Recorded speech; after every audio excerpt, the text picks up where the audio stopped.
Hello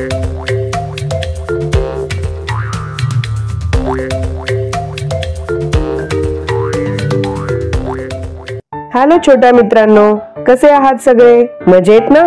छान. आज मी तुमच्यासाठी एक नवीन गोष्ट घेऊन आली आहे. कोणाची गोष्ट असेल बरं? गोष्ट आहे प्रभू रामचंद्रांच्या परम भक्ताची, अंजनी मातांच्या लाडक्या पुत्राची, म्हणजेच केसरी नंदन पवनपुत्र हनुमानांची. तुम्हाला माहितीये, लहानपणी आपल्या या हनुमानांना मारुती या नावाने ओळखले जायचे. मग त्यांना हनुमान हे नाव कसे मिळाले, हेच जाणून घेऊयात आपल्या आजच्या गोष्टीतून. चला तर मग सुरू करूया आजच्या गोष्टीला. अंजनेरी डोंगरावर एकदा काय झालं, माता अंजनी मारुतीराय आणि त्यांच्या इटुकल्या पिटुकल्या मित्रांबरोबर लपाछपी खेळत होत्या. राज्य होते अंजनी मातांवर. बाकी सगळे जण महालामध्ये इकडे तिकडे लपून बसले. कोणी महालाच्या मोठ्या दरवाजा मागे, कोणी खांबा मागे, तर कोणी खिडकीच्या पडद्या मागे लपून बसले होते. अंजनी मातांनी एक एक करून सगळ्यांना शोधून काढलं. आपली मारुतीराय मात्र हुशार. ते काही केल्या अंजनी मातांना सापडेनात. अंजनी माता मारुतीरायांना शोधून शोधून थकल्या, पण मारुतीराय त्यांना काही सापडेना. मग त्यांनीही एक युक्ती केली. त्या गेल्या स्वयंपाकघरात आणि लाडवांनी भरलेले ताट घेऊन त्या बाहेर आल्या. लाडवांचा वास सर्वत्र पसरला. सर्व मित्रमंडळींच्या तोंडाला पाणी सुटले. त्या वासाने खिडकी बाहेर लपून बसलेल्या मारुतीरायांच्या पोटात सुद्धा भुकेने कावळे ओरडायला लागले. पण करणार काय?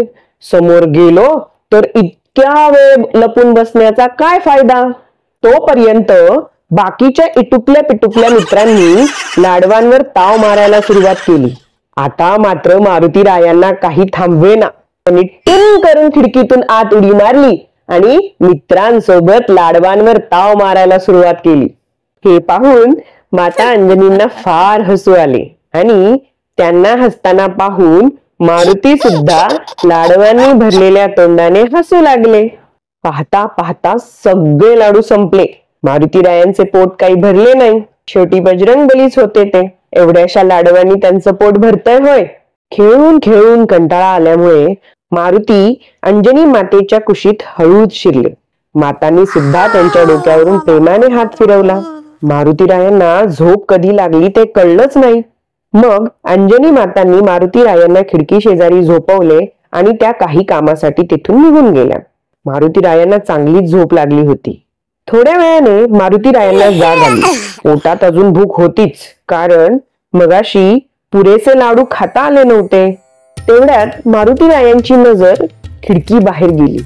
झाडांच्या फांद्यांमधून त्यांना एक नारंगी रंगाचे गोल मटोल फळ दिसले. ते पाहून मारुतीरायांच्या मनात विचार आला, हे फळ किती गोड आणि रसाळ असेल.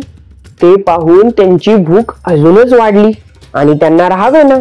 समोर दिसणारे फळ खाण्याची त्यांची आता इच्छा झाली होती. मारुतीरायांनी ते फळ पकडण्यासाठी त्यांचे इंगलेसे हात खिडकीच्या बाहेर काढले, पण फळ काही हातात येईना. मग मारुतीरायांनी खिडकीमधून तुमकन उडी घेतली, पण अजूनही ते फळ मारुतीरायांपासून लांबच होते. ते काही त्यांच्या हाताला लागेना. मग काय गंमत, मारुतीरायांनी खिडकीमधून त्या फळाच्या दिशेने उडी मारली आणि त्या फळाला पकडायला ते उडत उडत जाऊ लागले. जसं जसं ते फळाच्या दिशेने जाऊ लागले तसं तसं ते फळ अजूनच मोठं होऊ लागलं. मारुतीरायांना वाटले, हे फळ काही आपल्या हातात बसणार नाही. आपल्याला अजून मोठे हात हवेत. आणि असे म्हणताच काय गंमत, मारुतीरायांचा सुद्धा आकार वाढू लागला आणि बघता बघता ते त्या फळापेक्षाही मोठे झाले. जसं त्यांनी ते फळ हातात घेतलं तसा पृथ्वीवर सर्वत्र अंधार पसरला. सूर्यग्रहण झाल्यावर जसा अंधार होतो ना, अगदी तसाच. कारण मारुतीरायांना इतका वेळ जे फळ वाटत होते ते फळ नव्हते, ते होते साक्षात सूर्यदेव. आकाशात फेरफटका मारणाऱ्या राहूने हा सर्व प्रकार पाहिला. हा सर्व प्रकार पाहून राहूला आपल्या डोळ्यावर विश्वासच बसेना. अरे, हे काय चाललंय? वानरासारख्या दिसणाऱ्या या महाकाय बालकाने चक्क सूर्यदेवांना हातात पकडले आहे. आता काही खरे नाही. जर या लहानग्या वानराने सूर्यदेवांना गिळलं तर सारं विश्व नष्ट होईल. मला लवकरात लवकर देवराज इंद्रांना जाऊन याबद्दल कळवलं पाहिजे असे मनात विचार करून राहू देवराज इंद्रांकडे गेला आणि त्याने देवराज इंद्रांना घडलेला सर्व प्रकार सांगितला. देवराज इंद्रांना राहूच्या बोलण्यावर विश्वासच बसेना. तेवढ्यात आकाशातील इतर ग्रह तारे घाबरत घाबरत इंद्रदेवांजवळ आले आणि म्हणाले, देवराज, अनर्थ झाला, अनर्थ झाला. आपल्या सूर्यदेवांना एका वानराने बंदी बनवले आहे. सूर्यदेवांची ही अशी अवस्था असेल तर हे वानर आमची काय दुर्दशा करेल. सर्वांची ही अशी अवस्था पाहून इंद्रदेव आपल्या सिंहासनावरून लगबगीने उठले आणि ऐरावतावर स्वार झाले. सूर्यदेवांजवळ पोहोचताच समोरचे दृश्य पाहून इंद्रदेवही चकित झाले. चक्क एका महाकाय वानर बालकाने साक्षात सूर्यदेवांना पकडून त्यांना खाण्यासाठी तोंडाचा मोठा केला होता. इंद्रदेवांना काही सुचेना. या वानराने जर सूर्यदेवांना गिळले तर अनर्थ होईल, या सृष्टीचा विनाश होईल. सृष्टीला वाचवण्यासाठी या वानर बालकाला थांबवणे अतिशय गरजेचे होते. म्हणून इंद्रदेवांनी मागचा पुढचा विचार न करता त्यांचे शक्तिशाली वज्र उचलले आणि ते वज्र मारुतीरायांच्या दिशेने सोडले. मारुतीरायांच्या हनुवटीवर त्या वज्राचा जोरदार प्रहार झाला. अचानक झालेल्या प्रहाराने मारुतीरायांच्या डोळ्यांसमोर अंधार पसरला आणि त्यामुळे त्यांच्या हातातील सूर्यदेवांची सुटका झाली. इंद्रदेवांनी केलेल्या प्रहारामुळे मारुतीराय आकाशातून कोसळत कोसळत खाली पृथ्वीवर येऊन पडले. अचानक झालेल्या आघाताने मारुतीराय बेशुद्ध पडले. पवनदेवांना हे समजताच ते वेगाने मारुतीरायांजवळ पोहोचले. पाहतात तर काय, मारुतीराय जखमी अवस्थेत जमिनीवर बेशुद्ध पडले होते.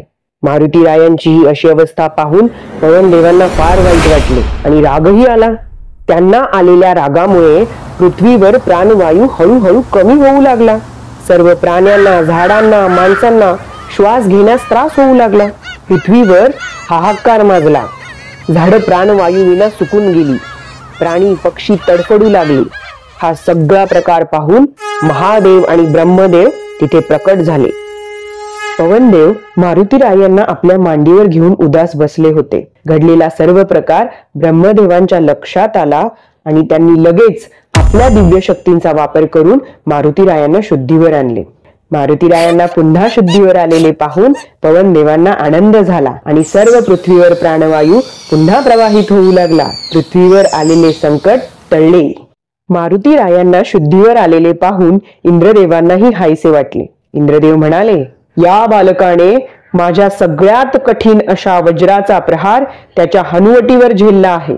म्हणून हा बालक हनुमान म्हणून ओळखला जाईल आणि याचे शरीरही माझ्या वज्राप्रमाणेच अतिशय कठीण होईल. याच्यावर विश्वातील कुठल्याही अस्त्राचा वा शस्त्राचा परिणाम होणार नाही. आणि अशा प्रकारे आपले मारुतीराय हनुमान म्हणून ओळखले जाऊ लागले.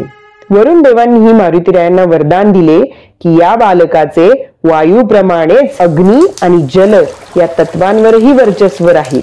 शेवटी महादेव काहीशा गंभीर स्वरात म्हणाले, मारुतीरायांमध्ये प्रचंड शक्तीचा वास आहे.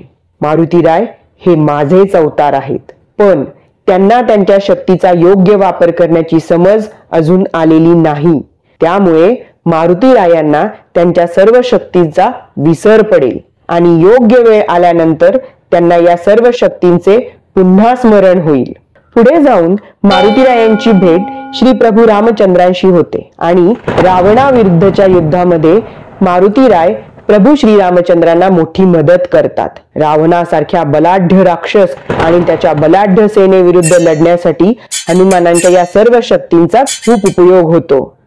पण प्रभू रामचंद्र आणि मारुतीराय यांची भेट कशी बरे झाली असेल? मारुतीरायांना विसर पडलेल्या शक्तींचे स्मरण कसे बरे झाले असेल?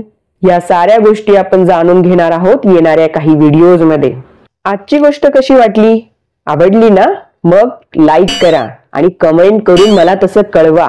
तुम्हाला जर अजून कुठल्या नवीन नवीन गोष्टी ऐकायच्या असतील तर तसेही मला कमेंट मध्ये सांगा. आणि हो, ही गोष्ट तुमच्या मित्रांबरोबर शेअर करायला विसरू नका हा. आणि सगळ्यात महत्वाचं, अजूनपर्यंत जर तुम्ही आपल्या चॅनलला सबस्क्राईब केलं नसेल तर लगेच सबस्क्राईब करा. आपल्या चॅनलचं नाव इटुकलं पिटुकलं गंमत गोष्टी.